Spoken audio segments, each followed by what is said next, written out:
Fast Stack of Comics here, representing Dark Avenger Inc. Plus. Today we have a review for Batman The Dark Knight, issue number 18. And this is continuing, I believe this is the third part of the Mad Hatter arc. And as you know, he's been trying to recreate this day of this girl, Alice, that he dated, but really just had one date with, but it was like the most perfect day of his whole life, the Mad Hatter.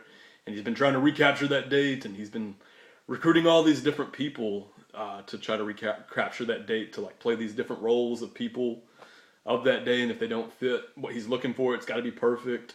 Mad Hatter does away with them, he kills them. So you see him actually, the girl that he dated, this is back in high school, the girl that he went on a date with, he actually follows up and finds her in the present day. Of course, she's married, has kids, doesn't look anything like she used to look like, and she's not anything like she used to be. And Mad Hatter, I don't want to give it away, but something happens with them, and I wish it would have been a little more, I hate to sound twisted and morbid, but I wish it kind of would have had a little more violence to it, just to kind of let you, you know what happens, but I wish it just would have, I think it would have made the flow of the story a little better to see, maybe just even a silhouette of a little more violence. I don't like the way it cuts straight to the point in this. I would like to have seen a little more depth of what happens, but that happens in this story here, and you just get a lot of Mad Hatter's history in this book. Again, you kind of see this is a new take on Mad Hatter. He is more twisted, definitely not a kid's version of Mad Hatter, and he's got these pimped out platform shoes on the cover right here, and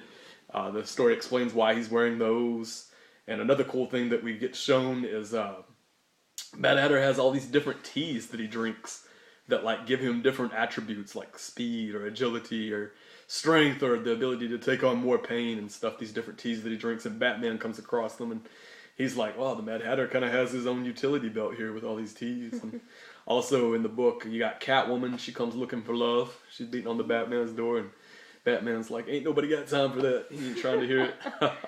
He's not really feeling it. He kind of just, pushes her to the side. But I really like this book. I think the art and the story rock. What do you think of it? I absolutely love it. I've been on this arc since the beginning with the Mad Hatter, and it is just amazing. I'm a huge Alice in Wonderland fan, old school Alice in Wonderland, and this is just absolutely amazing, seeing this kind of a take on the Mad Hatter.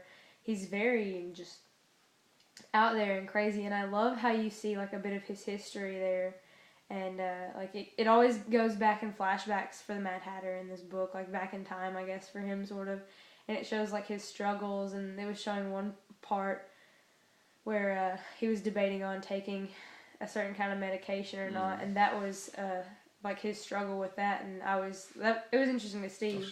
The paneling of that page is amazing. The paneling was epic on that page. I just love the way it looked. It really kind of shows too how he became who he is today. Yeah. It's kind of the paneling, how it all goes right there. That's just sweet right there. Ethan Van Scriver art. Greg Hurwitz writing the story. I love how just legitimately creepy he is, and how creepy he looks. He's just. You don't get much creepier than this. I would be more afraid of him than I would be the Joker almost. This dude's messed up in the head. I absolutely just love this book, though. I love the arc and where it's going, and I cannot wait for more. Every time I read it, I'm on the edge of my seat. I want to read another one. This is good. Yeah. So what would you rate it? I would rate it a 5 out of 5. I'd have to give it the same. Have to give Batman The Dark Knight, issue number 18, a 5 out of 5. And we call that a fat stacker. Alright guys, that's our review, and until next review, stay action-packed. And may your stack be fat. Oh yeah.